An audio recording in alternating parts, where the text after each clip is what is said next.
what would you do to address the issue of qualified immunity in North Carolina that effectively prevents any legal means of redress of grievances when officers of the state essentially violate their oath to the public? Yeah, absolutely. Well, let me take it from qualified immunity, but take it even a step beyond. I do not believe that it is right for a government to provide immunity, period.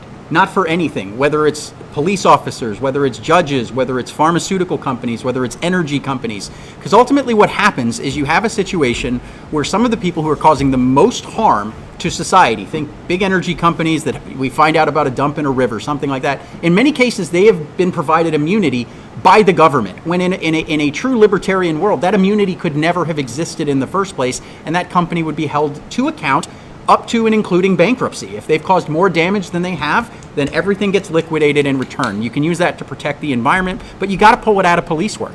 I'm dealing with cases in my activism, right, where you have a situation where bad cops are abusing the public, violating very clearly, plainly written constitutional rights that are, quite frankly, God-given rights, and then being protected by the system, spending tens of thousands, if not hundreds of thousands of our dollars to protect bad cops.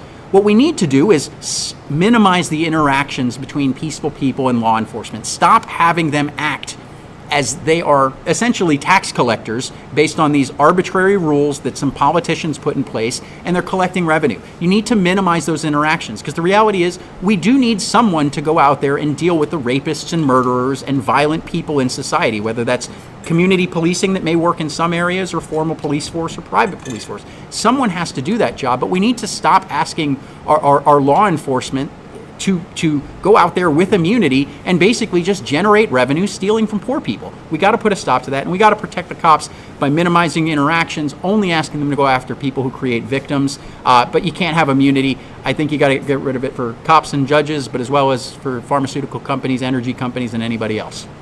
That's very well said. And I can't imagine there's too much daylight between your viewpoints, but I want to hear your perspective, a more politician perspective. What would your approach be as governors for working with the legislature to try to address some of these issues? Or could you just do it by executive fiat? I don't know if you can get rid of qualified immunity by executive order. If you could, I would love to. I have to look into that.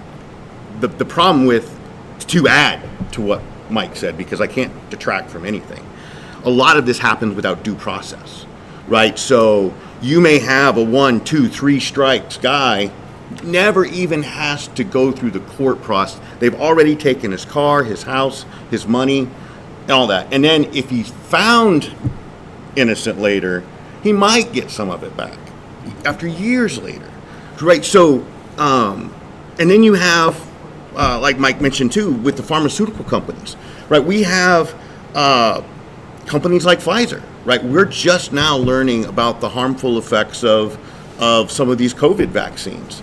And because the federal government has given these companies like Pfizer immunity, people don't have an option to sue, right? So you have to take this. They pretty much made most people, right? They pushed very strongly or recommended. They mandated them. And then all of a sudden, if you have issues with the shot, you have no recourse. You can't sue the government. You can't sue the pharmaceutical company because they got immunity. This happens for everything. It happens with pollution companies. It happens with pharmaceuticals. It happens with all across the company, or all across the country. You have all these silos of businesses that have immunity, and all of what the stuff they're doing causing irreversible damage, and no one has to pay. As Mike said, the libertarian model is to ensure that people who damage are held responsible.